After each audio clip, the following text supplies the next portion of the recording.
नमस्कार। आज हेउची अक्टोबर मास 22 तारिख बुधवार। चलंतु आजिर किछि गुरुत्वपूर्ण खबर उपरे नजर पकाइबा पूर्वरु आपण माने जदि एही चैनल को नुआ आछंती चैनल को सब्सक्राइब करी पाखरे आस्थिबा बेल आइकन को क्लिक करी दियंतु। ता सहित आपण माने केउ जिल्लारु देखुचंती ताहा नियाती भाबे कमेंट माध्यम रे जणाई देबे। तेबे आउ डेरी न करी चलंतु खबर उपरे नजर पकाइबा। प्रथम खबर, दिल्लीर वायु गुणवत्ता सूचकांक विपदपूर्ण स्थिति देई प्रभावित हेउची। एक्यूआई 500 पार करिछि, जहाकि दिल्लीवासींक खराब परिस्थिति को आहुरी बढ़ाई देइछि। गतकाली दीपावली थिबारु राजधानी दिल्ली रे विभिन्न स्थान रे बाण फुटा जाइथिला। एहार प्रभाव रे दिल्ली परिवेश रे प्रदूषण मात्रा आहुरी बढ़िबारे लागिछि। जदि एही परि देखिबा प्रायतः शीत ऋतु आसीबा मात्रे दिल्ली रे हाड़भंगा शीत हुए आउ वायु प्रदूषणर मात्रा आहुरी बढ़ी जाए। तेबे जदि देखिबा किछि स्थान रे वायु गुणवत्ता सूचकांक बहुत निम्नमानर होइछि। फଳରେ अनेक स्थान रे लोकंक आखिरे जड़ापड़ा हेउथिबा खबर सामना को आसुची। यह एक चिंताजनक विषय। एथिरे श्वासजनित समस्या रे थिबा लोकंक देह खराब हेबार संभावना रहुची बोली सूचना मिलिछि। परवर्ती खबर, सूचना अनुसार विश्व रे बढ़िले चाउल संकट। विभिन्न देश रे देखा देइछि चाउलर अभाव। तेबे सूचना अनुसार धान उत्पादन करिबा पछरे भारत एक अग्रणी देश अटे। हेले वर्तमान भारत रे चाउल को नै एभଳି स्थिति काहेकि उपजुछि बोली प्रश्न सृष्टि होइछि। तेबे अणबासमती चाउल रप्तानी बंद होई जिवो बोली मध्य खबर रहिछि। भारत रे एपरि निष्पत्ति पाई विश्व पाई यह एक बड़ समस्या पलटि जाइछि। जेउ कारणरु आगामी समय रे समस्त देश रे चाउल दर वृद्धि पाइबारे लागिबो। एहा सह विदेशी बाजार रे मुद्रास्फीति मध्य बढ़िछि। पृथ्वीर सर्वाधिक चाउल रप्तानीकारी देश हेउछि भारत। तेबे मोट रप्तानी रो 40% भारत अन्य देश मानकु जगाई थाए। भारतरु आमदानी करिथांती 140 देश।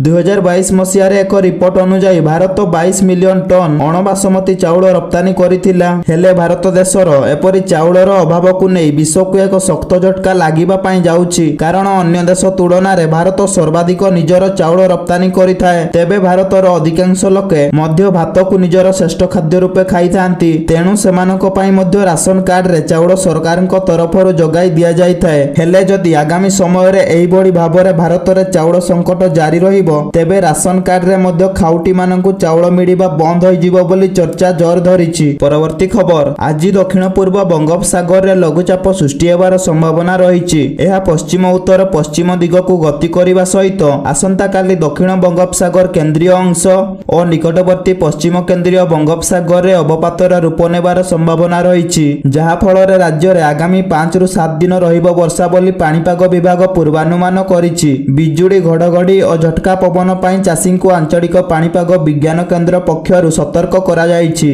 आज किछि स्थान रे हल्का मध्यम वर्षार संभावना रहिछि। पुरी, खोर्धा, नयागढ़, गंजाम, गजपति, कलाहांडी, कंधमाल, रायगड़ा जिल्ला रे वर्षा हेबार संभावना रहिछि। घंटा प्रति 30 रु 40 किलोमीटर बेगरे पवन बही पारे। आसंता काली और 23 तारिख रे उपकूलवर्ती और दक्षिण अभ्यंतरीण जिल्ला गुडी करे वर्षा होई पारे। 24 तारिख बेलकु वर्षार परिमाण बढ़िबा संभावना रहिछि बोली पाणीपाग विभाग पूर्वानुमान करिछि। परवर्ती खबर, दशपल्ला सहर रे एबे बुला कुकुरंक उत्पात असह्य हेउतिबा देखिबाकू मिलुछि। विभिन्न वार्ड ठारू आरंभ करी जातीय राजपथ उपरे माळ कुकुर घुरी बुलुछंती। स्थिति एबड़ी हेलाणी जे घरु बाहर को गड़ काढिबा पई लोक आ सुरक्षित मने करू नाहंती। छोट छोट शिशु को नै दिनकु दिन चिंता बढ़िलाणी। कोनोसी गां को पसी गले हठात कुकुर माने धाई आसी कामुडी गडाउछंती। संज नइले स्थिति अधिक अणायत होई पडुछि। जहाकि चलित मास अर्थात आज सुधा 52 जन व्यक्ति कुकुर कामुडारे आहत होई स्वास्थ्य केंद्र रे भर्ती होइथिबा स्वास्थ्य केंद्र पक्षरु सूचना मिलिछि। परवर्ती खबर, बिहार विधानसभा निर्वाचन आजिठु जमिब प्रचार बोली सूचना मिलिछि। प्रथम पर्याय निर्वाचन लागि सारिछि प्रार्थीपत्र प्रत्याहार। सेपटे द्वितीय पर्याय निर्वाचन लागि सारिछि प्रार्थीपत्र दाखल बोली कुहा जाइछि। गतकाली 143 जणिया प्रार्थी तालिका प्रकाश करिथिला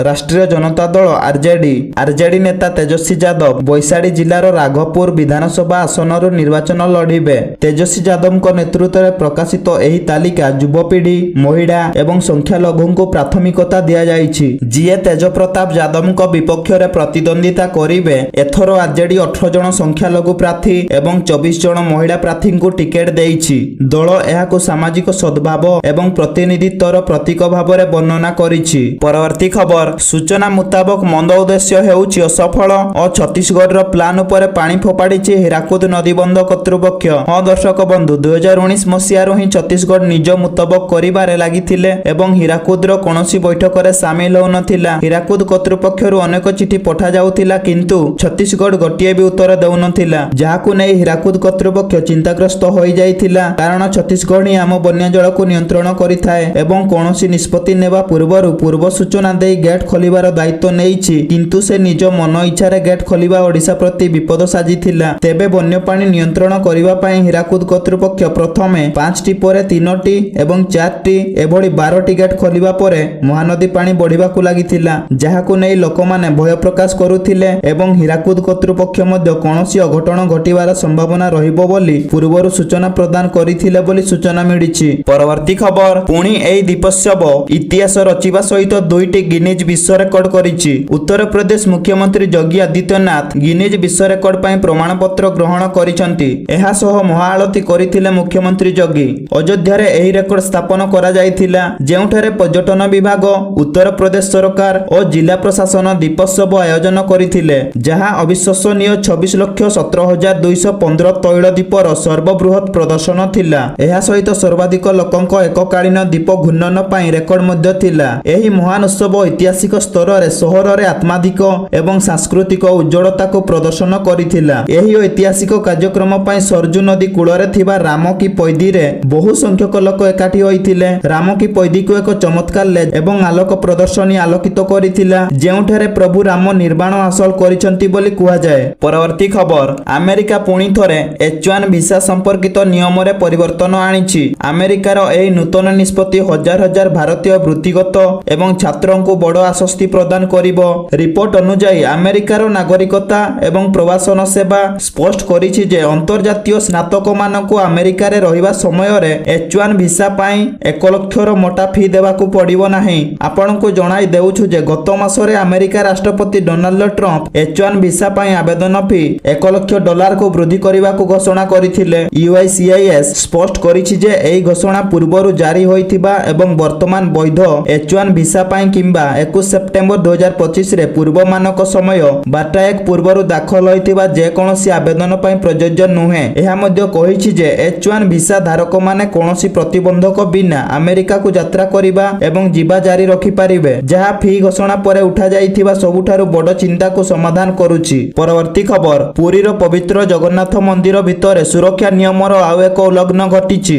ଜଣେ ସେବକ ମୋବାଇଲ ଫୋନ ବ୍ୟବହାର କରି ମନ୍ଦିର ଭିତରେ ଭକ୍ତଙ୍କ ଫଟୋ ଉଠାଉଥିବା ବେଳେ ଧରା ପଡ଼ିଛନ୍ତି। ସୂତ୍ର ଅନୁଯାୟୀ ଏହି ଘଟଣା ମନ୍ଦିର କର୍ତ୍ତୃପକ୍ଷଙ୍କ ଦ୍ୱାରା ରିପୋର୍ଟ କରାଯାଇଥିଲା, ଯେଉଁମାନେ ମନ୍ଦିର ପରିସରରେ ଇଲେକ୍ଟ୍ରୋନିକ ଉପକରଣ ଉପରେ ନିଷେଧକୁ ଉଲ୍ଲଂଘନ କରିଥିବାରୁ ସେବକଙ୍କୁ ଚିତ୍କାର କରିଥିଲେ। ଘଟଣା ପରେ ପୋଲିସ ସେବକଙ୍କୁ ଅଟକ ରଖିଥିଲା, କିନ୍ତୁ ତାଙ୍କ ପରିଚୟ ଏପର୍ଯ୍ୟନ୍ତ ନିଶ୍ଚିତ ହୋଇନାହିଁ। ଏହି ଘଟଣାଟି ମନ୍ଦିର ଭିତରେ ସୁରକ୍ଷା କର୍ମୀ ଏବଂ ସେବକଙ୍କ ସମେତ ସମସ୍ତ ବ୍ୟକ୍ତିଙ୍କ ପାଇଁ ମୋବାଇଲ ଫୋନ ଉପରେ ନିଷେଧ ଏବଂ ୱାକିଟକି ବ୍ୟବହାର ଉପରେ ନିଷେଧକୁ ସୁଦୃଢ଼ କରିବା ପାଇଁ ଏକ ସବ୍ କମିଟି ଗଠନ କରାଯିବ ବୋଲି କୁହାଯାଉଛି। ପରବର୍ତ୍ତୀ ଖବର, ମୁଖ୍ୟମନ୍ତ୍ରୀ ମୋହନ ଚରଣ ମାଝୀ କେନ୍ଦୁଝର ଜିଲ୍ଲାକୁ 3 ଦିନିଆ ଗସ୍ତରେ ଆସି ଗତକାଲି ଅପରାହ୍ନରେ ନିଜ ଜନ୍ମଗ୍ରାମ ରାଇକଳାରେ ପହଞ୍ଚି ଦୀପାବଳି ପାଳନ କରିଛନ୍ତି। ସେଠାରେ ତାଙ୍କୁ ଭବ୍ୟ ସ୍ୱାଗତ ସମ୍ବର୍ଦ୍ଧନା ଦିଆଯାଇଥିଲା। ଏହି ଅବସରରେ ମାଝୀ ଗ୍ରାମବାସୀଙ୍କ ସହିତ ପାରମ୍ପରିକ ମାଦଳ ବଜାଇ ଓ ନୃତ୍ୟ ଗୀତ ସାମିଲ ହୋଇ ଦୀପାବଳି ପାଳନ କରିଛନ୍ତି। ସେହିପରି ସେଠାରେ ବିଭିନ୍ନ ଅଞ୍ଚଳରୁ ଆସୁଥିବା ଲୋକଙ୍କ ଅଭିଯୋଗ ଶୁଣିଥିଲେ ଏବଂ ସମାଧାନ କରିବାକୁ ପ୍ରଶାସନକୁ କହିଥିଲେ। ତାପରେ କେନ୍ଦୁଝର ଆସି ବିଭିନ୍ନ କାର୍ଯ୍ୟକ୍ରମରେ ଯୋଗଦେବେ ବୋଲି ଜଣାପଡ଼ିଛି।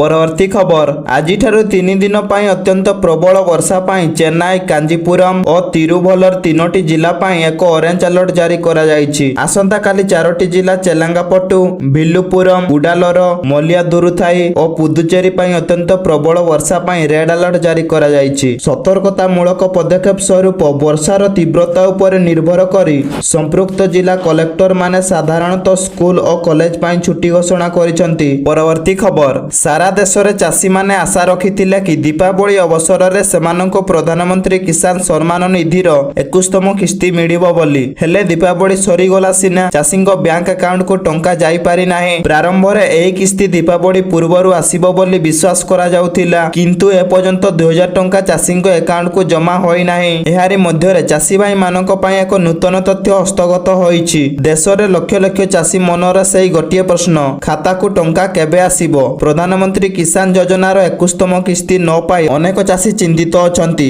ଏବେ ଜାଣିବାକୁ ମିଳିଛି ଯେ ସରକାର ନଭେମ୍ବର ପ୍ରଥମ ସପ୍ତାହରେ ଏହି ରାଶି ଚାଷୀଙ୍କ ଖାତାରେ ଜମା କରିପାରନ୍ତି। ଏହାର ଅର୍ଥ ହେଉଛି ଯେଉଁ ଚାଷୀମାନେ ସେମାନଙ୍କର ଇକେୱାଇସି ପୂରଣ କରିଛନ୍ତି ଏବଂ ଯେଉଁମାନଙ୍କର ବ୍ୟାଙ୍କ ଆକାଉଣ୍ଟ ଆଧାର ସହିତ ଲିଙ୍କ ହୋଇଛି ସେମାନେ ଆଗାମୀ କିଛି ଦିନ ମଧ୍ୟରେ 2000 ଟଙ୍କା ପାଇପାରିବେ ବୋଲି ସୂଚନା ମିଳିଛି। ପରବର୍ତ୍ତୀ ଖବର, ବାରମ୍ବାର ମହିଳା ହିଂସା ନେଇ ବିଜେଡି ସ୍ୱର ଉଠାଇଥିଲା। ଏବେ ବିଜେଡିର ସ୍ୱର ଚାପିବାକୁ ଆରମ୍ଭ ହୋଇଯାଇଛି ଉଦ୍ୟମ। ବିଜେଡିର ସୋସିଆଲ ମିଡିଆର ସକ୍ରିୟ କର୍ମୀ ରଶ୍ମି ପରିଜାଙ୍କୁ ଆକ୍ରମଣ କରିଛନ୍ତି ଦୁର୍ବୃତ୍ତ।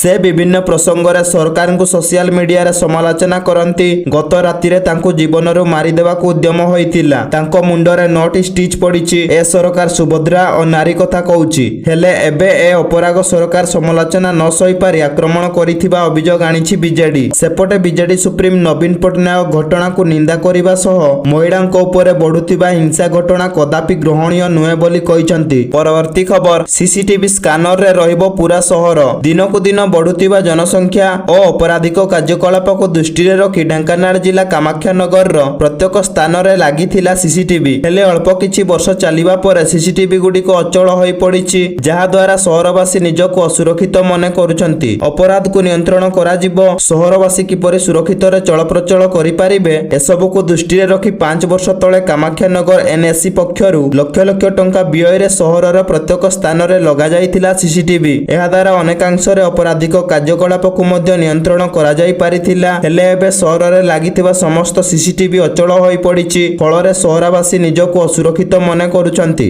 ସିସିଟିଭି ଗୁଡ଼ିକ ତୁରନ୍ତ ମରାମତି କରି କାର୍ଯ୍ୟକ୍ଷମ କରାଗଲେ ସହରବାସୀ ସୁରକ୍ଷିତ ଭାବେ ଚଳପ୍ରଚଳ କରିପାରିବେ ବୋଲି ସୂଚନା ମିଳିଛି। ପରବର୍ତ୍ତୀ ଖବର, କୋଲକାତା ଦୁର୍ଗାପୁରରେ ଓଡ଼ିଆ ମେଡିକାଲ ଛାତ୍ରୀଙ୍କୁ ଗଣଦୁଷ୍କର୍ମ ମାମଲାରେ ଏଯାଏଁ ଦୋଷୀକୁ ଦଣ୍ଡ ମିଳିନି। ଇତିମଧ୍ୟରେ 6 ଅଭିଯୁକ୍ତଙ୍କୁ ରିମାଣ୍ଡରେ ନେଇ ପୁଲିସ ତଦନ୍ତ କରୁଛି। ଆସନ୍ତାକାଲି ରିମାଣ୍ଡ ଅବଧି ସରୁଥିବାରୁ କୋର୍ଟରେ ହାଜର ହେବେ ଅଭିଯୁକ୍ତ। 4 ଅଭିଯୁକ୍ତଙ୍କୁ କୋର୍ଟରେ ହାଜର କରାଯାଇଛି। ରିମାଣ୍ଡ ପରେ ଟିଆରଆଇ ପ୍ୟାରେଡ୍ କରାଯିବ। ପୀଡ଼ିତା ମେଡିକାଲରୁ ଡିସଚାର୍ଜ ହେବା ପରେ ପୋଲିସ ସୁରକ୍ଷାରେ ଅଛନ୍ତି। ଟିଆଇ ପ୍ୟାରେଡ୍ ପରେ ସେ ଘରକୁ ଆସିବେ। ଅନ୍ୟପଟେ ସାଇଣ୍ଟିଫିକ ଟିମ୍ସ ପୋଷ୍ଟରେ ତଦନ୍ତ କରିଛି। ପୀଡ଼ିତାଙ୍କ ବାପା ଓଡ଼ିଶା ଫେରି ଆସିଥିବା ବେଳେ ଓଡ଼ିଶା ଭବିଷ୍ୟତକୁ ନେଇ ଚିନ୍ତାରେ ଅଛନ୍ତି। ଓଡ଼ିଶାରେ ଡାକ୍ତରୀ ପାଠ ପଢ଼ିବାର ସୁଯୋଗ ନ ମିଳିଲେ ବାଧ୍ୟ ହୋଇ ଝିଅ ସେଇଠି ପଢ଼ିବ ବୋଲି କହିଛନ୍ତି ପୀଡ଼ିତାଙ୍କ ବାପା। ପରବର୍ତ୍ତୀ ଖବର, ଦୀପାବଳି ପରେ ବଢ଼ିଲା ସୁନା ଏବଂ କମିଲା ରୂପା ଦର। ଗହଣା କିଣିବା ପୂର୍ବରୁ ନଜର ପକାନ୍ତୁ କେଉଁ ସହରରେ କେତେ ରହିଛି ସୁନା ଦର। ତେବେ ଯଦି ଆପଣ ସୁନା କିଣିବାକୁ ଚାହୁଁଛନ୍ତି ବା ଯୋଜନା କରିଛନ୍ତି, ତେବେ ପ୍ରଥମେ ଜାଣିନିଅନ୍ତୁ ଆଜି ସୁନା ଦର କେତେ ଅଛି। ଆଜି ଭାରତୀୟ ବଜାରରେ 24 କ୍ୟାରେଟ ସୁନା 1,32,770 ଟଙ୍କା ରହିଛି। ସେହିପରି 22 କ୍ୟାରେଟ ସୁନା ଦର 1,21,700 ଟଙ୍କା ଛୁଇଁଛି। ସେହିପରି ରାଜଧାନୀ ଭୁବନେଶ୍ୱରରେ 24 କ୍ୟାରେଟ ସୁନା ମୂଲ୍ୟ 10 ଗ୍ରାମ ପିଛା 1,32,770 ଟଙ୍କା ରହିଥିବା ବେଳେ 22 କ୍ୟାରେଟ ସୁନାର ମୂଲ୍ୟ 1,21,700 ଟଙ୍କାକୁ ପହଞ୍ଚିଛି। ପରବର୍ତ୍ତୀ ଖବର, ଢେଙ୍କାନାଳ ଜିଲ୍ଲା କାମାକ୍ଷାନଗର ଅଞ୍ଚଳରେ ପୁଣି ଥରେ ବାଘ ଆତଙ୍କ ଦେଖାଦେଇଛି। କାମାକ୍ଷାନଗର ପୂର୍ବାଞ୍ଚଳ ରେଞ୍ଜ ଅଧୀନ ଖଟଖୁରା ଗାଁର ଧାନ ବିଲରେ ବାଘର ପାଦଚିହ୍ନ ଦେଖିବାକୁ ମିଳିଛି। କିଛି ଦିନ ତଳେ ବାଘଟି କଣ୍ଟାରିପାଟ ଜଙ୍ଗଲରେ ଏକ ଷଣ୍ଢକୁ ଆକ୍ରମଣ କରି ମାରିଦେଇଥିଲା। ଚାଷୀମାନେ ଧାନ ଅମଳ ସମୟରେ ବାଘ ଭୟରେ ବିଲକୁ ଯିବାକୁ ଡରୁଛନ୍ତି। ଜଙ୍ଗଲ ନିକଟବର୍ତ୍ତୀ ଗାଁର ଲୋକେ ଭୟଭୀତ ହୋଇ ରହିଛନ୍ତି। ଅଞ୍ଚଳବାସୀ ତୁରନ୍ତ ବନ ବିଭାଗ ଘଟଣାସ୍ଥଳରେ ପହଞ୍ଚି ବାଘକୁ ଘଉଡ଼ାଇବାକୁ ଦାବି କରୁଛନ୍ତି।